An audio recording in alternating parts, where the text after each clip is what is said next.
The pounding Tuesday of a deadly weaponry capable of blowing up entire buildings at Kenya's coastal city of Mombasa has the country's security apparatus on high alert.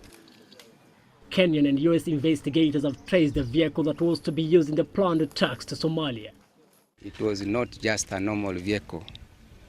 The vehicle was carrying 7.62 millimeters rounds of ammunition, 270 of them, 6 cylinders of explosives, 6, not 2. Kenyan police have in their custody 2 men, one of Somali origin, the other a Kenyan. The hallmarks of the Al-Qaeda-linked Al-Shabaab militant group, which has time and again vowed repeated attacks on Kenya over the country's military involvement and capture of Kismayo. The port city is considered to have been the economic lifeline of the group.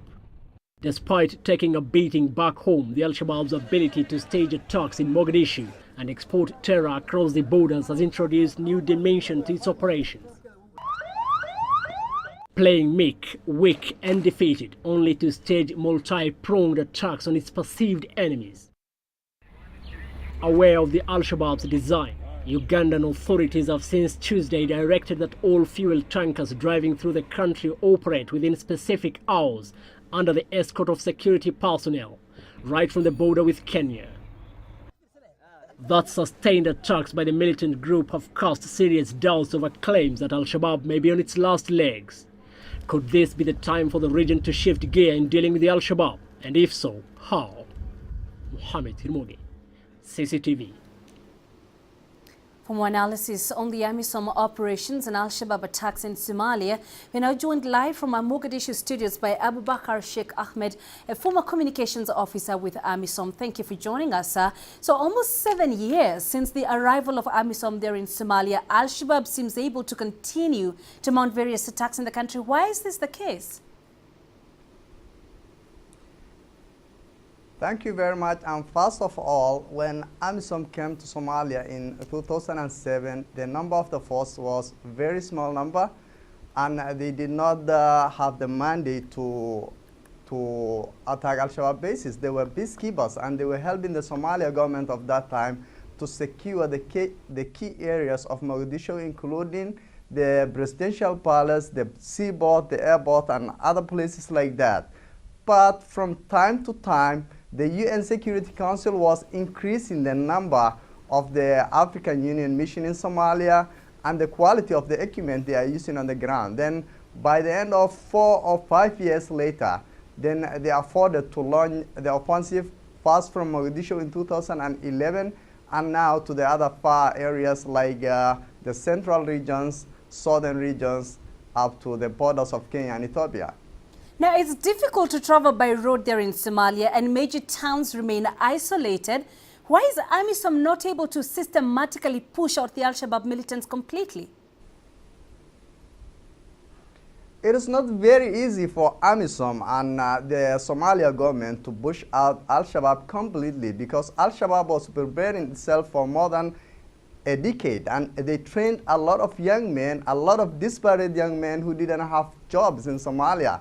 And there was no government system, there was no social security systems in the country. Then they got the availability of a lot of disparate young men that they trained and mentally washed, and they used them as fighters, and they just disseminated them into small groups that are already in every small town in Somalia.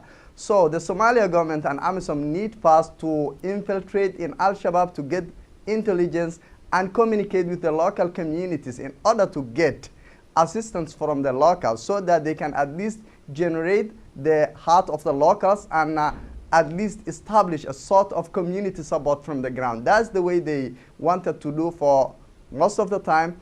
And also now it is like a tough time, because it is a dry season and the people were already facing humanitarian situation. When the offensive is coming now, people are facing also lack of water, food, and medicine everywhere where the offensive is going on. Then it is difficult, AMISOM and the government, to do it before, and also now they need to also add the approach with humanitarian assistance and give access to the humanitarian aid so that they can get at least popularity for the mission and for the offensive, sorry. Yeah, but what else needs then to be done to make sure that Somalia is liberated completely from Al-Shabaab militants? Al-Shabaab is not an easy organization in Somalia because they prepared themselves for a long time and they have some local elements that still remain in every small town, as I said, in southern Somalia. But what the government and the assisting forces, the AMISOM forces, need to do is to secure every key town in Somalia and engage the public and the community leaders, including the religious leaders and traditional elders, business people, women, and youth. And they need to create hope for the disparate young men who are still fighting for Al-Shabaab, and they need also to establish a sort of system that can create employment for the young men.